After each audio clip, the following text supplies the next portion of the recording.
Good morning students, welcome to online classes. In today's class, we are going to discuss present value techniques or discounting techniques.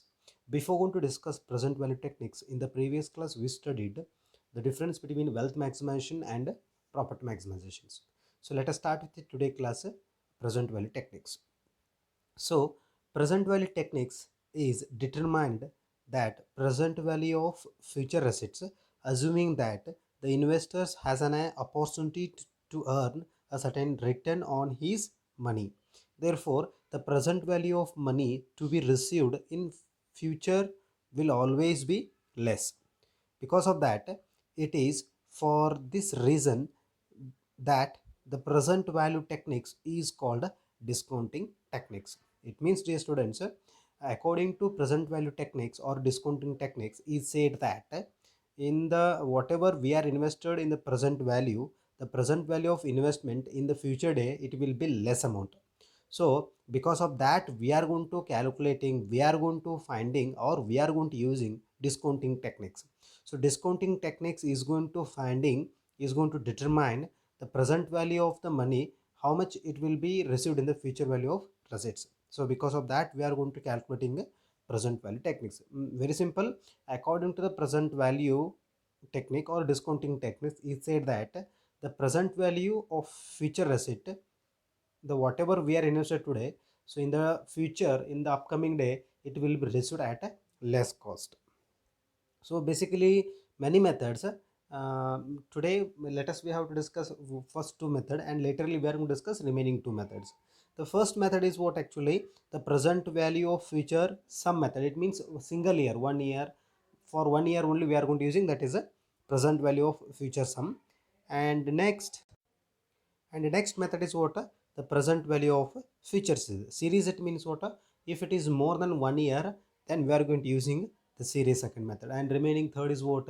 Annuity method and lump sum annuity method. So different methods is there. In the upcoming class, we are going to study it one by one.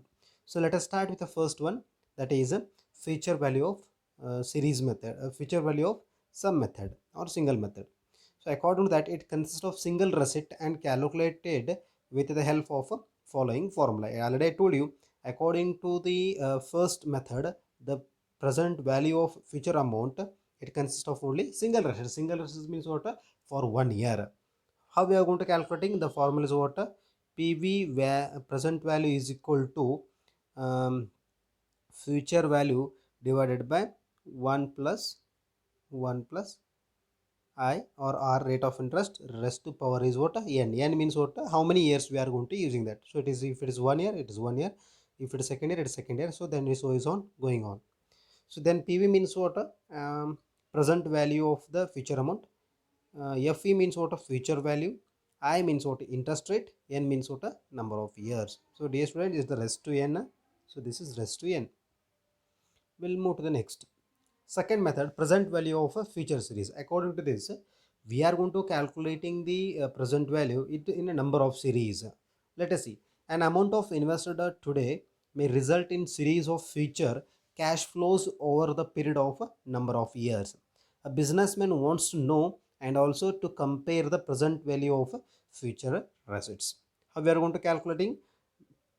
Present value is equal to cash inflows into present value of a discounting factor. So then we'll get it a present value of the different series. So these are the two methods, and from the tomorrow classes we are going to discuss the different problems on series method, single method, annuity method, different methods is it. So we are going to discussing one by one. But before going to conclude, once again I am going to review the present value of techniques. Is very simple and it is very easy. It is determined that the present value of future asset. It means how much we are going to invest today, after 5 years, after 10 years, after 3 years, how much we are going to receive. When you are going to receive in the future, we are received less amount. I am not saying, according to that present value techniques is said that invested today in the future value is going to receive less amount. It is called as a present value techniques. So from the tomorrow classes we start with the problems. These problems might be they can ask 5 marks also and 15 marks. Thank you. We'll meet in the next class with different problems. Thank you.